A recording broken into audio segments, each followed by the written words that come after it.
maaf ya, Lovenox. Obat apa itu? Obat yang dipakai untuk mengencerkan darah. Biasanya diberikan pada penderita penyakit jantung, stroke, dan gangguan bekuan darah. Lovenox. Di situ tertuliskan kata apa? Porsin origin. Ada yang tahu porsin? Ada yang tahu? Nggak ada yang tahu. Berarti kalau dokter ngeresepin obat apa aja ditelan semuanya nih? Masya Allah. Porsin itu isinya Pak, babi Pak.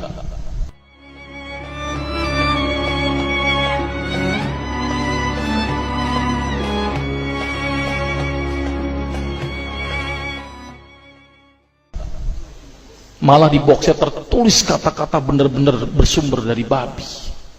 Saya bilang, waduh, berarti dok kalau antum ngeresepin porsin satu pasien, antum telan itu obatnya, kira-kira ibadah orang tersebut diterima nggak sama Allah? Diterima apa tidak? Tidak akan diterima dok.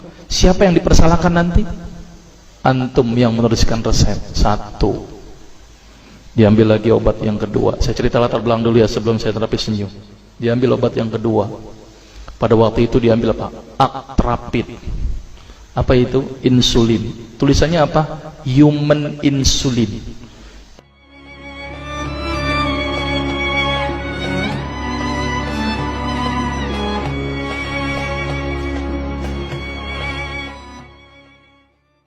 Jadi diambil dari manusia yang telah meninggal, diambil pankreasnya, insulinnya, yang menderita penyakit kanker pankreas, dibuatlah obat.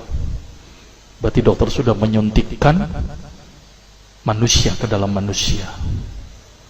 Diambil lagi obat yang ketiga. Oh, luar biasa ini dokter. Apa Ustadz ini? Diambil obat namanya analsik. Apa itu analsik? Obat untuk pusing. Ini di kalangan dokter sering resep ini nih. Isinya apa? Antalgin dan diazepam.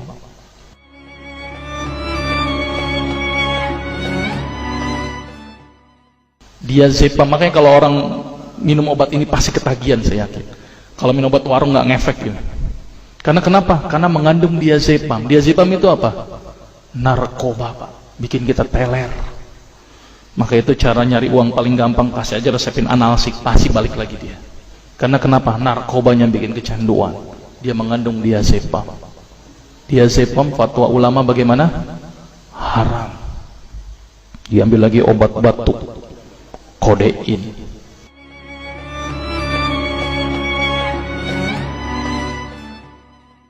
Maka itu kita minum obat batuk langsung hilang batuknya karena kodein. Kodein ini ternyata derivat dari narkoba. Berarti dokter sudah ngeresepin narkoba. Diambil semua obat sirup di depan saya, lihat semuanya. Ada nggak yang tidak mengandung alkohol? Semuanya mengandung alkohol. Sampai saya pikir, Masya Allah, berapa ribu pasien yang telah saya resepkan obat-obatan haram tersebut. Ini yang menjadi kegelisahan saya Pak. Maka itu saya beda haluan, kemudian belajar hadis, walaupun gak lulus-lulus biarin, gak apa-apa. Terus kemudian saya melihat ada sesuatu yang salah. Kenapa? Karena agama Islam tidak dipelajari secara benar. Banyak umat Islam saat ini belajar akidah, belajar akhlak, belajar fikih. Tapi lihat, pernahkah umat Islam di sini belajar masalah kesehatan Islam? Sedikit sekali.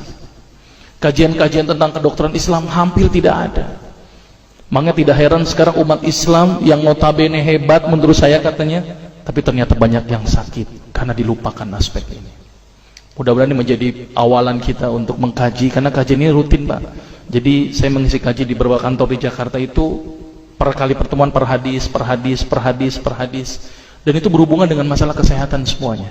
Jadi ternyata Allah ini menurunkan ibadah, memerintahkan kita untuk sholat, puasa, tahajud, semuanya ini bukan untuk kepentingan Allah Pak. Allah nggak butuh sholat kita, Allah tidak butuh puasa kita. Ternyata Allah menurunkan ibadah adalah bentuk rasa sayang Allah kepada barang ciptaannya, yaitu manusia. Seperti halnya orang menciptakan motor, mobil, maka di maintenance itu dengan adanya servis.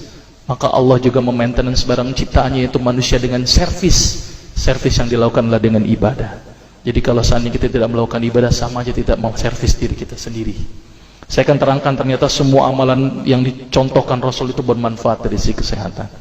Saya akan mulai nanti dengan terapi senyum ya.